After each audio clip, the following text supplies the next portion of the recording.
आमदार संजय केळकर यांनी शिधा वाटप कार्यालयाला अचानक भेट दिली आहे। ठाण्याचे आमदार संजय केळकर यांनी ठाण्याच्या कोर्ट नाका येथील जिल्हाधिकारी कार्यालयातील आवारात असलेल्या शिधा वाटप कार्यालयाला अचानक भेट दिल्याने अधिकाऱ्यांची चांगलीच धावपळ झाली आहे। आमदार केळकर यांच्या मूळचे ISO मानांकन मिळालेल्या या शिधा वाटप कार्यालयात केलेल्या कामात PWD कडून दुर्लक्ष झाल्याचं आमदार केळकर यांच्या निदर्शनास आल्याने त्यांनी संबंधित अधिकाऱ्यांना तातडीने बोलावून घेतलंय। यावेळी रेशनिंग कार्यालयाच्या मुख्य अधिकारी चव्हाण, PWDचे सचिन पाटील आणि अधिकारी वर्ग या ठिकाणी उपस्थित होता।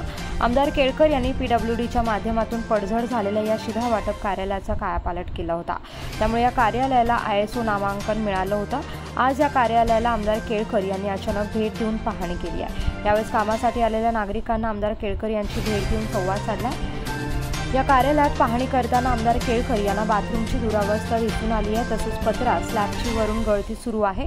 या कार्यालयाच्या आवारात असलेल्या जांभळाचं झाड हे पडायला आलं आहे, ते कार्यालयावरती केव्हाही पडू शकतं। शिवाय मधल्या वाटेवर पेवर ब्लॉक लागणं आवश्यक असल्याचं आमदार केळकर यांच्या पाहणी दरम्यान निदर्शनास आलंय। परिसरामध्ये घाण दिसून आली आहे। या सर्व बाबी पाहणी दरम्यान निदर्शनास आल्यावरती आमदार केळकर यांनी PWD अधिकाऱ्यांवरती संताप व्यक्त केलाय।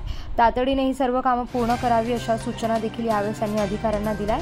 यावेळेस अधिकाऱ्यांनी 10 ते 12 दिवसात कामे पूर्ण करणार असल्याचं आमदार केळकर यांना सांगितलंय।